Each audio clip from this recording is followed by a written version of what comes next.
Hello and welcome to 70 Years, 70 Muppets, More Muppets Please, a Muppet fan podcast presented by ToughPigs.com.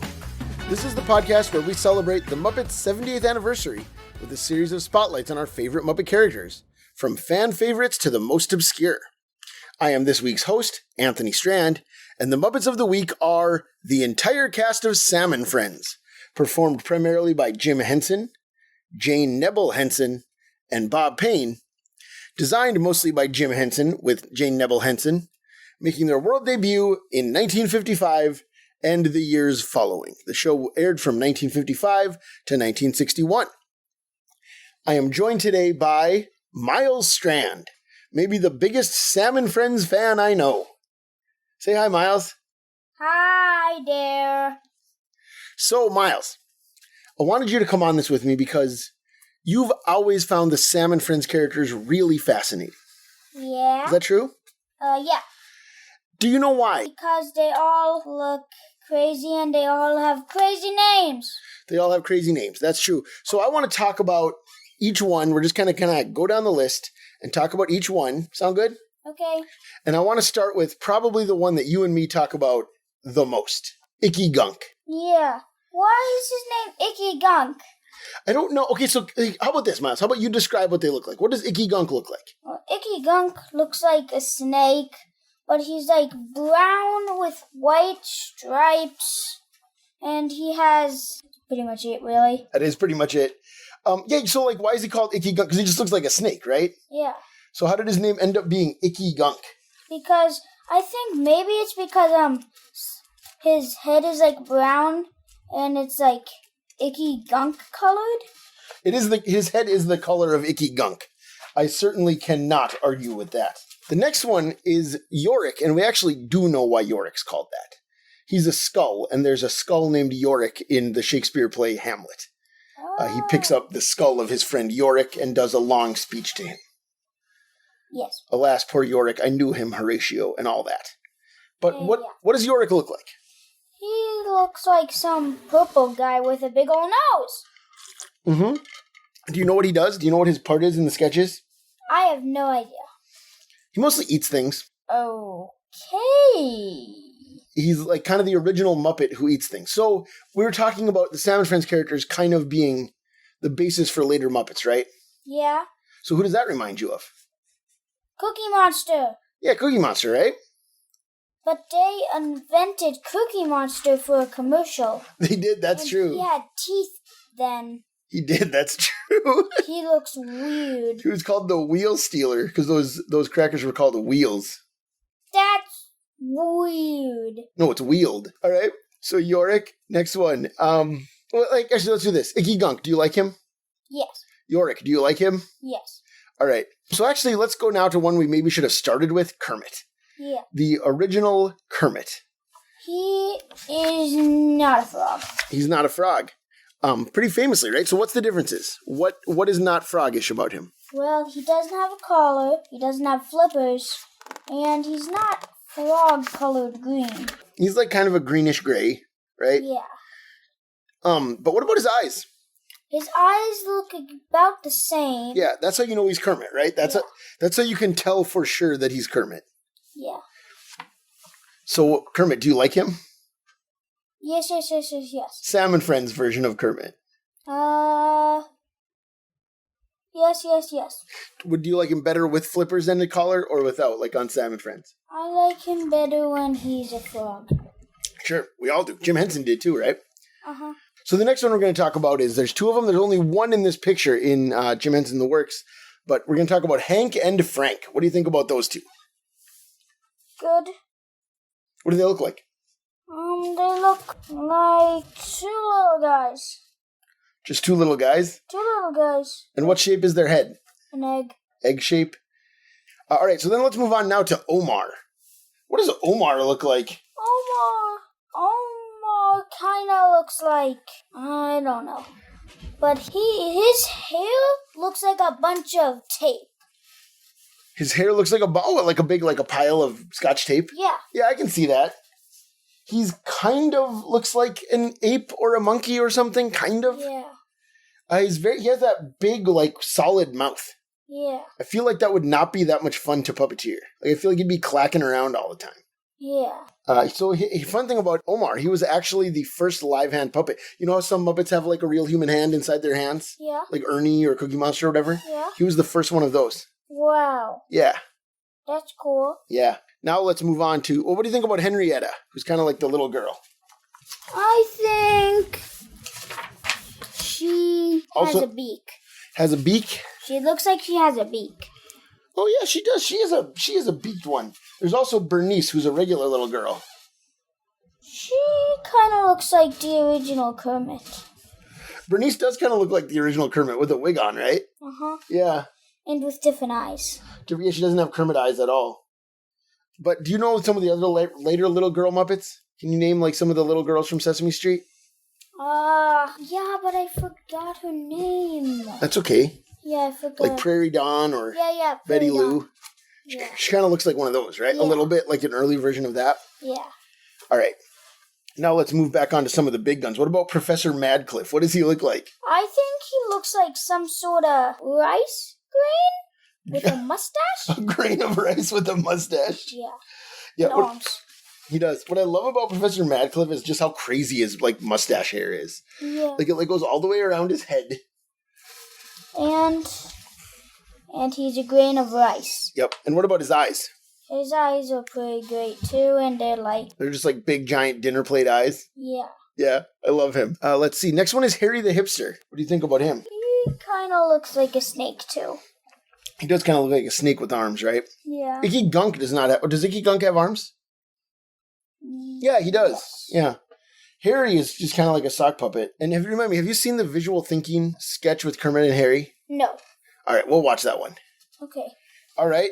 So now next one is Moldy Hay. Moldy Hay, I think he is what inspired Ernie. He inspired Ernie. Why do you think that? What does he look like? Because he's orange and he has that, like, black hair that's by his eyes. Yeah. And, I saw a picture of Ernie's original designing, and he was originally gonna have hair over his eyes. Yeah, in this same book, right? In Yeah. Jim Henson the Works. There's a drawing of that, yeah. Yeah, I think they were definitely going for a Moldy Hay look with early Ernie. Uh-huh. For sure. Why do you think he's called Moldy Hay? Well, for the same reason Icky Gunk is called Icky Gunk. Because it's funny? Yeah. Yeah, that's probably right. But look at Moldy Hay in the Sam and Friends book by Craig Shemin. What is he dressed as? A cowboy? What's he wearing? Pajamas? I mean, yeah, it's like flannel, but what is he wearing on his head? Cowboy hat. Cowboy hat, and what does he have in his mouth? Can you tell? A wheat? A stalk of wheat, yeah, because he's a farmer man.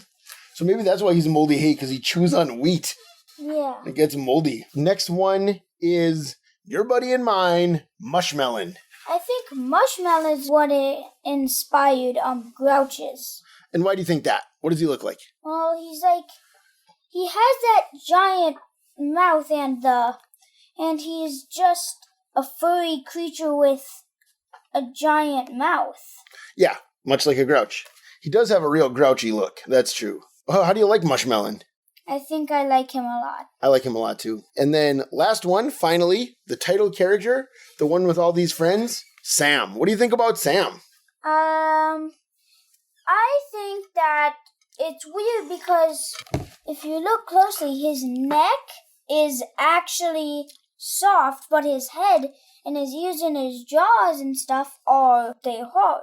Yeah, they're hard. That's right. But then the rest of him is soft. So why do you think that's weird?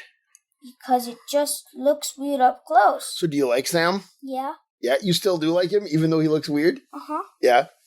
All right, so hey, Miles, here's my other question. Have you ever seen Sam and Friends? Have I ever shown you these sketches? Never, not once ever. So you've never seen it. We've been talking about this for, I don't know, a couple of years probably at this point. Yeah. All right, so now you and me are going to pause it. We're going to watch some Sam and Friends sketches, and then we're going to talk about that. Hooray. All right, we'll be right back. Okay, so the first one we watched was C'est Si Bon with Hank and Frank backing up Moldy Hay doing the Stan Freberg recording of that song. What'd you think about that? I think that was weird. Just weird? But I Was it- also was it- liked it. Was it funny? Yes.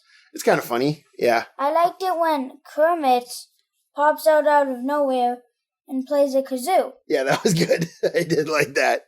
All right, ready for the next one? Yeah. All right, next one we watched was That Old Black Magic, with Sam lip-syncing to Louis Prima and Kermit lip-syncing to Keely Smith. Kermit in a wig. What'd you think about this one? I think that I have no idea. You have no idea. You had a question about Sam. Yeah, he's doesn't talk.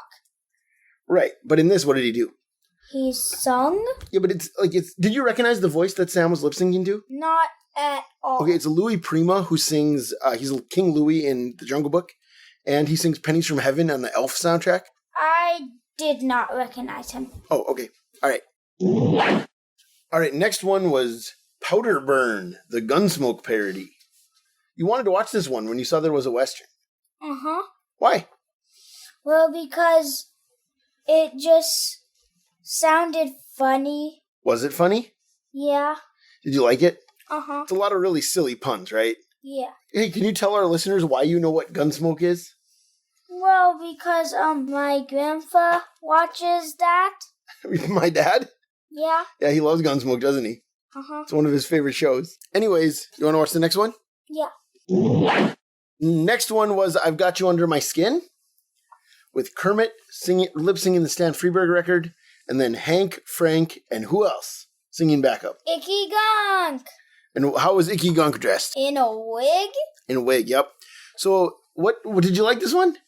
Yeah. It was funny at the end. What happened at the end? Kermit got mad at them and they just kept copying him. And then at the end, Kermit opened his mouth and stopped singing and everyone else did too. Yep. That's pretty good, right? Yeah. Yeah. All right. Let's do a couple more, okay? All right. So next we watched Singin' in the Rain. It's another lip sync one. It's Edie Adams' recording of Singin' in the Rain with Bernice, the little girl, lip syncing it. What'd you think about this? I think it was, well, she just started singing it, but then where she was standing, it flooded, and then she got a cold, and then she sank into the water. Yeah, it seems like she drowned at the end. Yeah. So how do you feel about Singin' in the Rain? Can you tell our listeners your history with Singin' in the Rain? I liked a movie about that. You like the movie a lot, right? You've seen it a bunch of times. Uh-huh. Is this your favorite song from the movie? I think it's my second. After? Make 'em laugh. Make 'em laugh? That's probably my favorite too. Good choice. But this was funny, right? To me, this felt like an opening number on the Muppet Show. Uh-huh. You know, where like they'll come out and the joke of the song will be that it's happening. The words in the song are happening. Yeah. Or like a number on the Muppet Show. Uh-huh. Okay, next one we watched was Hunger is From, with Yorick eating an entire plate full of food while he talks about it. It's a recording by a comedian named Ken Nordine. What'd you think about this? I think it's like Cookie Monster, except he eats a lot slower than Cookie Monster. Yeah, he you're right. He actually chews the food, but Cookie Monster just shoves it in his mouth. So, was this funny? Like, did you enjoy this? Yeah. You actually, while we were watching it, you said you really liked this one. Uh-huh. Yeah, why did you like Is this your favorite one so far? Yeah. Yeah, why? Well, because, I don't know why. Okay, cool. I see some color things, but all the sketches are black and white. Well, some of the sketches have been in color. The I've Got You Under My Skin one was in color. The Singing in the Rain one was in color. Oh, yeah. And because the sketches were shot in color, but they were aired on TV in black and white, because TV was black and white back then. So most of them, we only have black and white copies. Yeah. Of which, like, most TV shows from back then are in black and white, you know? Yeah. But so that's why there's whatever has survived in color is still in color. By the way, this 42-minute YouTube video, this is all the Sam and Friends sketches that still exist. Wow. There are only 15 out of 6.5 years. Wow. Yeah, that's wild, right? Uh-huh. We do have audio for a lot of the others and scripts for a lot of them, but these are the only like actual video. Yeah. From 6.5 years. That's crazy. All right, you want to watch one more? Yeah. All right, so last one we watched Visual Thinking with Kermit and Harry the Hipster. What happens here? Well, he starts with just letters like Q and Y and A and 5? Yeah, Well, 5. that's a number. It's a number. But as he says it, they appear on the screen, right? It gets like drawn like chalk style on the screen. But then what happens? But then Harry comes and says the music ones. Then he says jazz, and it's like all crazy scribbling. But then he says you have to say it backwards to make it go away. And then he says it really, really big, and he forgot what he said, and he keeps making it bigger, and it keeps getting bigger and bigger, and then it fills up the entire screen with scribbles. Yeah. Do you like this one? Yes. This is probably the most famous Sam and Friends sketch. This one is in Jim Henson, A Celebration of 30 Years. Like, it's one that has been featured other times. I think it is like my favorite one. Yeah, mine too. That's why I saved it for last, honestly. Yeah. So hey, last thing before we go, now that you've seen Sam and Friends, do you still like it as much as when you just saw pictures? Yes. Does it feel like the Muppets to you? Yeah. Yeah, but kind of no? Yeah. Tell me, can you explain what you mean? Well, I mean, like, it feels like the Muppet, but it's not like any of the other ones. It's its own thing? Yeah. And you like it as its own thing? Uh-huh. Yeah. You gonna watch? Do you want to watch the rest sometime? Yeah. The rest that exist? Uh-huh. Yeah. Awesome. All right. Anything else you want to say about Sam and Friends before we go? No, but let Joe do the outro.